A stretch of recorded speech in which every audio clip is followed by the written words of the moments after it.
Общественная организация «Мирас Молдова» работает с европейскими волонтерами по программе «Erasmus+». Волонтеры работают над двумя проектами – развитие детей с ограниченными возможностями реабилитационного центра «Фиданджик» и репортажи на английском языке о Гагаузии. На сегодняшний день в организации работает два волонтера из Испании. Сегодня мы отвозили детей в зооклуб. Это что-то вроде фермы с животными, с экзотическими животными, которые находятся в селе Бардары, возле Кишинева. Мы отвозили детей с реабилитационного центра «Фиданджик». Месяц назад мы попросили людей, кто может нам пожертвовать деньги через платформу Гуверн24 МД. Мы собрали нужную сумму денег, и мы все платили и отвезли детей. Как рассказала волонтер Карлота Бойер-Мора, 2 раза в неделю она посещает реабилитационный центр «Фиданджик». Когда я приехала здесь на декабре, это чуть-чуть трудно, потому что первый раз я работала инвалид люди в большое время.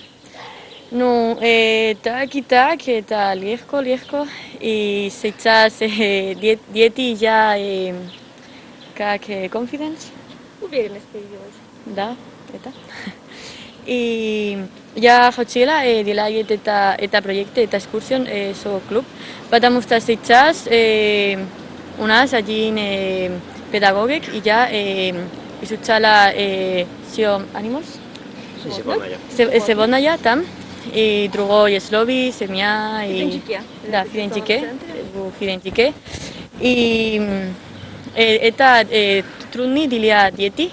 Я хотела делать это на практике. На практике, опробуйте На практике. Не только в центре, каждый день учить. Нет, я хотела только экскурсию. Волонтер Альваро Палома Сабата работает в Гагаузии журналистом, делает репортажи об автономии. Я приехал с камерой и тоже фильм Minas Moldova делать, Minas Moldova Projects.